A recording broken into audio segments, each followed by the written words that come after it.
Welcome, ladies and gentlemen! Today, we will witness a battle of titans in the energy world, duked it out for the world title of Renewables Balancer. In the orange corner, we have the heavyweight champion of the world, the combined cycle gas turbine, well known as CCGT. Hello everybody. I think this is not going to be very tough for me. And in the blue corner, we have the challenger to the title, the audacious, the reciprocating engine. Hello everybody. I feel very optimistic today. I know it's going to be hard, but I think I will be able to demonstrate my abilities in the ring. Let me introduce our referee. He will explain us the rules.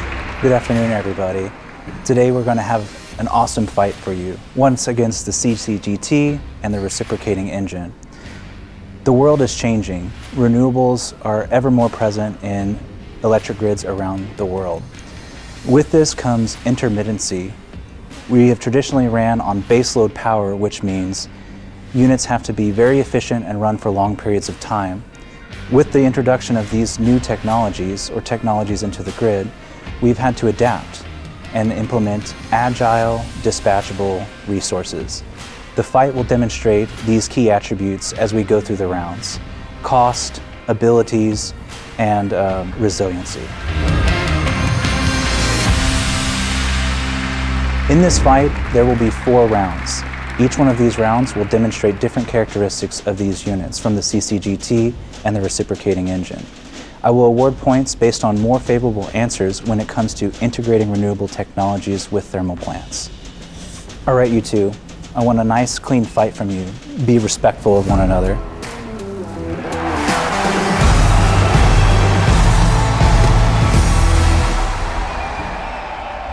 To give you an idea of where we're starting in this story, let's look at baseload efficiencies. CCGT, how efficient is your unit at baseload operation with normal site conditions?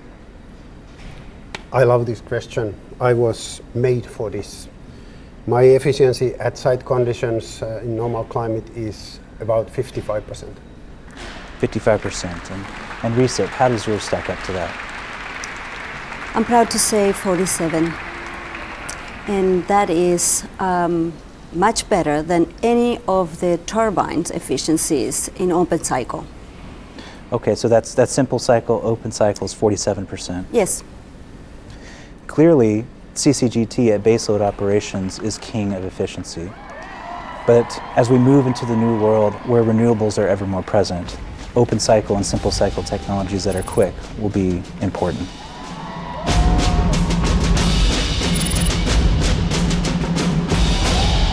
That's very interesting. I'm glad that we were able to discuss baseload operations. But now, as we move into the future, renewables are penetrating the markets, creating intermittency throughout the power grids. If you were a 400 megawatt plant, how much energy could you create over a 3-hour pulse, 3-hour duration in the day? CCGT, why don't you go first this time? So if you start me now, I will need about 1.5 hours to get to full output. So over a 400 megawatt plant, over a 3-hour period, I will be able to generate about 770 megawatt hours of electricity. 770 megawatt hours. Correct. And at what efficiency can you do that at? Okay, I said already my efficiency is 55%, but during these 3 hours I'm starting half of the time and I need fuel to heat up the process, so the efficiency over the 3-hour period is about 46%. Wow, so you took quite a hit trying to do that 3-hour pulse. It goes down, of course, because you need fuel to heat up the process. Wow, okay. And as I turn to Recip, how much power are you able to generate over that 3-hour period? In 5 minutes, I will be able to start and have full capacity, and I will be producing 1,200 megawatt hours. 1,200 megawatt hours? Yes. Okay, and at what efficiency can you do I that? keep my 47%. And you keep the 47? Yes. How do you feel about these short dispatches? I hate these short dispatches. I was not made for these. Yeah, but wait until you see the sub-hourly dispatches. I don't want to see it.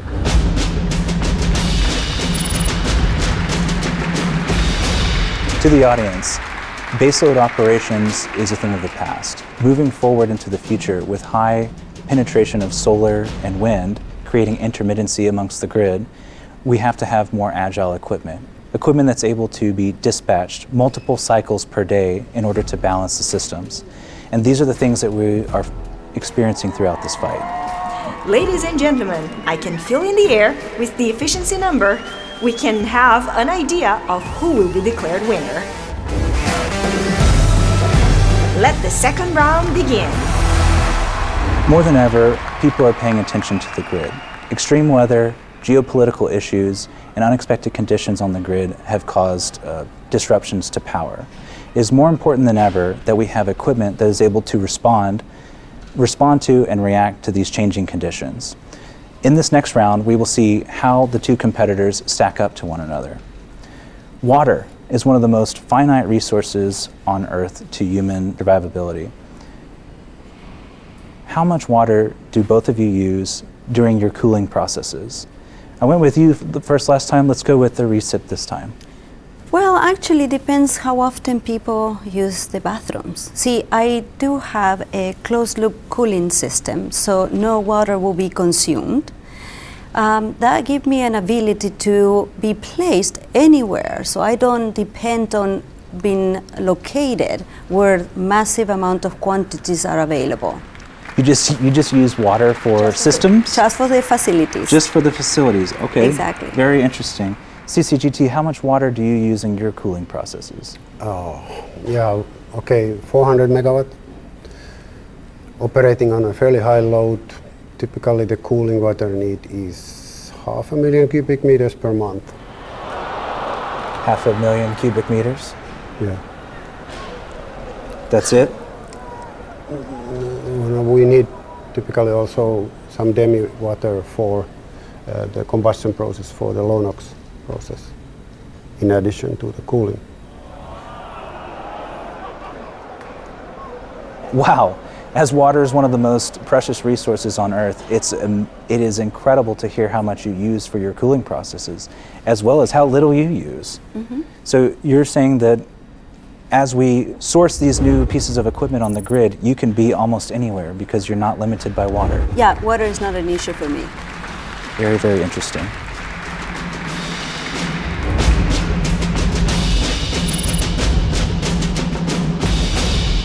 Extreme weather continues to impact natural gas fuel supply. Looking at our contenders, CCGT, what is the lowest pressure that you can operate at with natural gas? Okay, the lowest pressure is typically around 20 bars. So if the pressure goes below 20 bars, I will trip offline. Okay, 20 bars. How about you? 5 bars and I will be running full power. Yep, not a problem. And that allows me to tell you that my opponent probably in certain conditions would need a compressor. A gas compressor? Yes. Yeah, I need 20 bars pressure. Yeah, so 20 bars. But if it is below 20 bars, then you will need a compressor, which adds a little bit to your capex. Am I correct? Yes. Wow, so really 5 bars is what you operate at. It's 4 times lower than you with no gas compressor.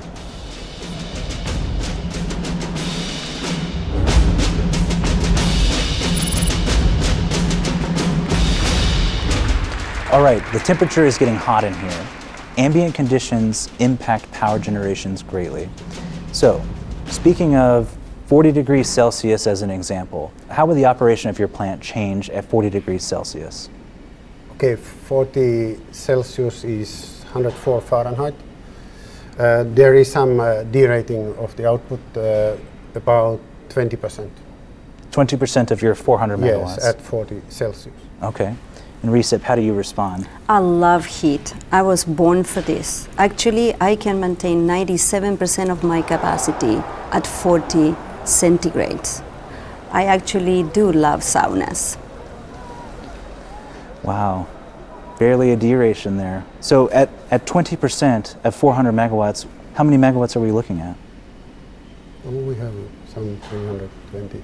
I'm sorry, I can't hear you. 320. 320 megawatts out of 400? But I can still reach 390 megawatts. 390 megawatts. It's impressive. Thank you. I don't think so. Ladies and gentlemen, what a reaction! The Challenger, the Recip engine, led our world champion without breath. What we are witnessing here, this is really getting interesting. Round 2 was all about resiliency. The Recip landed punch after punch with low water usage, no constrained fuel supplies, and abilities to operate in hot weather. It's equipment like this that will be ever more important as we continue to integrate renewables and having reliable power systems. Well, folks, let the third round begin to confirm if this is just a beginner's luck. Everyone, let's take a minute and ask the reigning champion, CCGT. What is your variable O&M cost at baseload operations? Okay, at baseload running flat out, my variable O&M cost is about $3 per megawatt hour.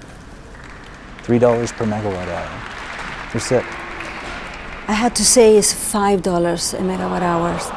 Okay, at baseload operation. Yes, at base load, I'm afraid that I have to be at $5. Okay, not terrible.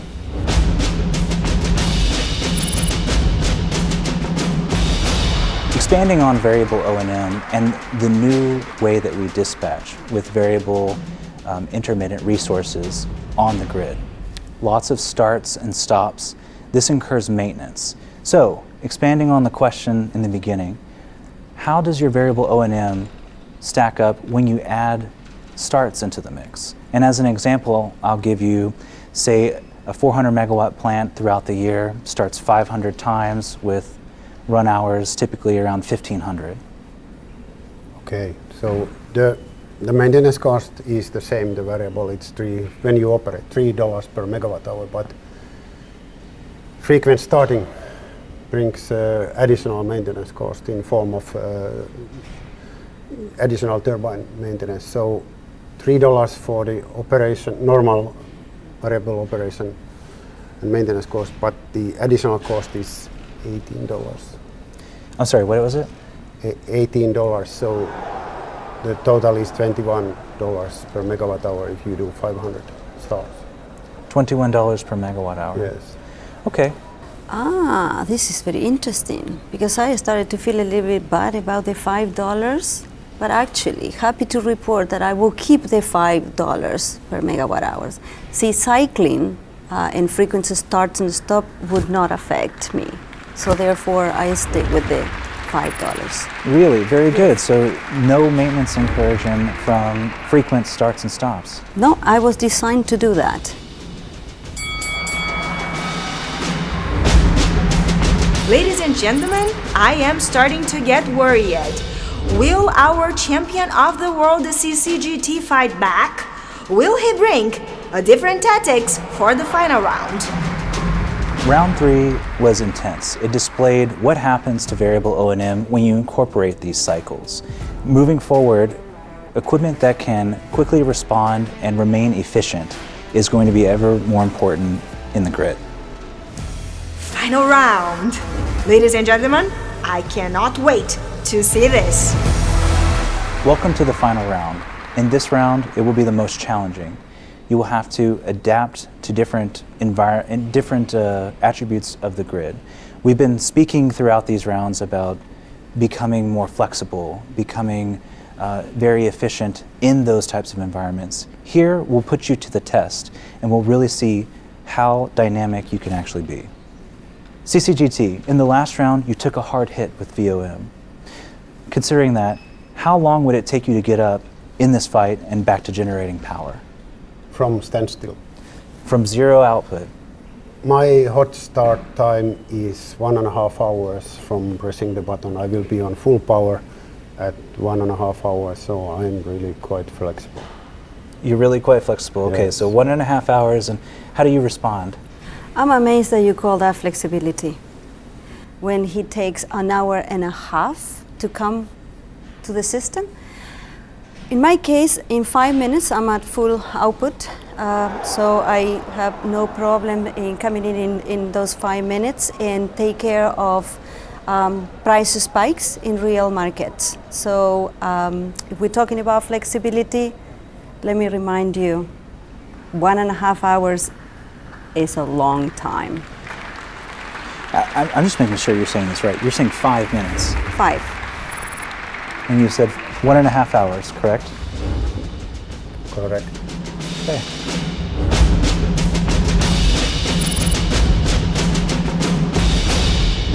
So as we've heard, cycling can sometimes cause maintenance or increase maintenance costs.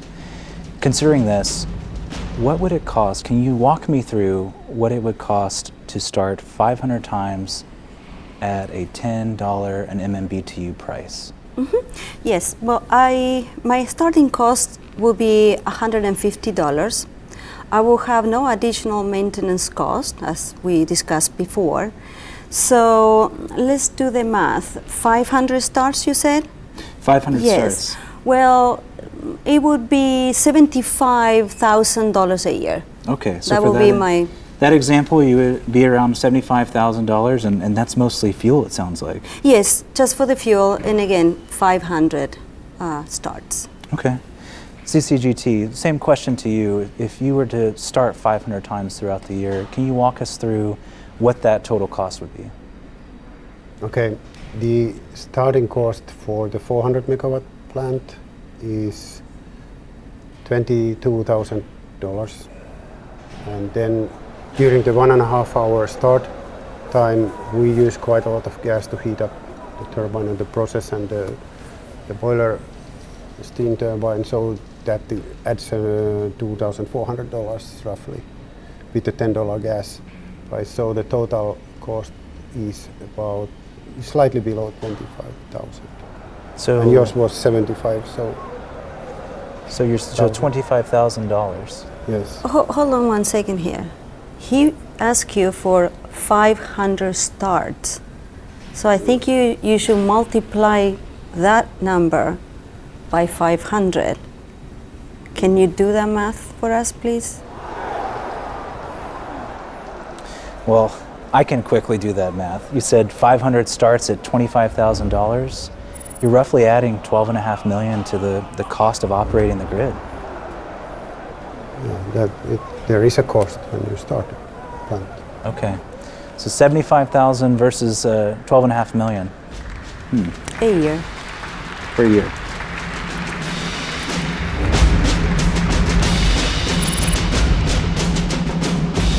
Variability is added in massive quantities through solar and wind into these systems. With this massive quantity comes variability. This is where your operational profiles will change. The net load ramp in the middle of the day causes many other pieces of equipment to go down to their minimum operating level or even offline. Can you give me an example of your lowest operating limit? Okay, so my minimum stable load depends normally a little bit on the local emission permits, but it's about 50% load. So you can operate between 50% and 100% load quite freely. Okay, so 50% of a 400 megawatt plant, so you're around 200 megawatts. Yeah, 200 to 400 you can operate highly flexibly. Okay. Well, my plant consists of multiple units and they operate independently from each other. So each unit can go as low as 10%.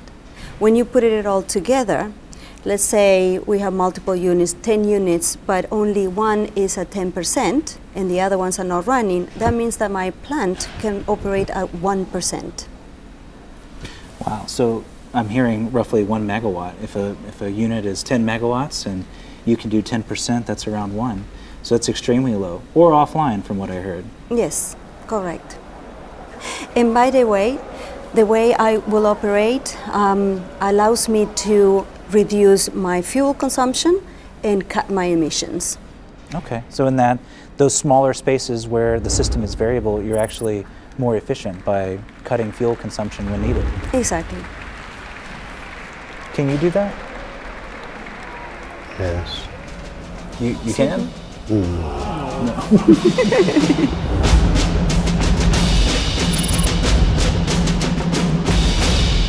Speaking of variability, this requires you to start, stop, and restart many times throughout the day. Looking at CCGT first, how many times can you start and stop in one day, 24 hours? Okay, let me explain how the things work. So to start the plant, I need 1.5 hours to full load. Then to stabilize the temperatures and the process, I need to stay online at least something like 4 hours. And then you can stop me, and that takes typically like 30 minutes. So now we have 1.5, 4.5 hour, that's 6 hours. But you can't restart me immediately after that. I have a minimum downtime to cool down the process of about 4 hours. So this is the shortest one cycle I can do so that I'm ready to restart.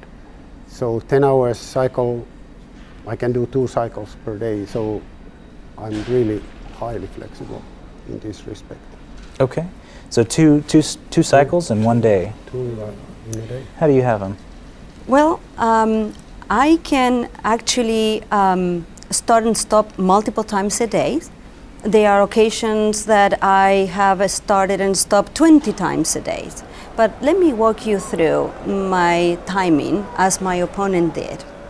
In 5 minutes, I can be online.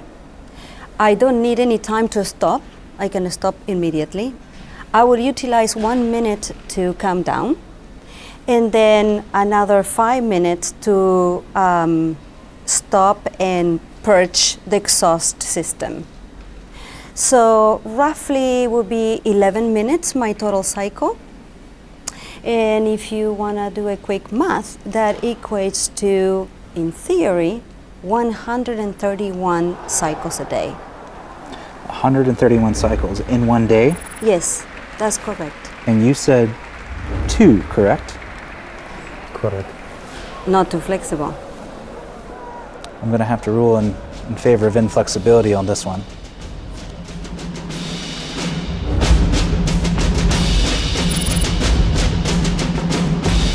Power operations occur minute by minute. What we just witnessed here in the last round was the dynamic characteristics of both the CCGT and the reciprocating engine. It's ever more important that we have this flexibility embedded into our power systems. This gives adequate time for dispatchers and equipment owners to respond to changing grid needs. This will not only increase their profitability, but also increase reliability of these power systems. I have some bad news for you, CCGT. You were only able to land 2 strikes this entire round throughout the 4 rounds, and your opponent, the reciprocating engine, was able to land 9. So it gives me great pleasure to declare you the winner by technical knockout, the reciprocating engine. I am pleased to introduce you a new champion under new rules. Congratulations on your overwhelming victory. How do you feel? I feel fantastic. I knew coming in that it was going to be a hard fight. The capabilities of my opponent in the old rules clearly had an advantage over mine. However, in today's rules, the agility and the ability to come in and out of the systems clearly is going to be paying dividends. So I am very thankful to my opponent, but happy to take the title home. CCGT, how are you feeling after this hard fight? Well, things didn't really go according to my plan here. I start to understand now that things have changed and the role of the thermal plants in the grids need to change. And it is obvious for me now that the capabilities that I have, they were designed a little bit for a different purpose, and they don't provide maybe the same value for the power systems in the future than in the past. I would like to anyhow congratulate my opponent for a fair fight, well done, and good luck in the future. What we have witnessed here is a glimpse of the large-scale utilization of renewable power in pursuit of decarbonization and the impacts of thermal power. In the past, thermal power was utilized as baseload, and the plants were designed for this purpose. Most of these plants were intended to produce power uninterruptedly at high efficiency. However, today and in the future, agility is a key feature in balancing the variability of renewable generation. These plants have a very different operating profiles with multiple daily starts, stops, and restarts while maintaining high efficiency.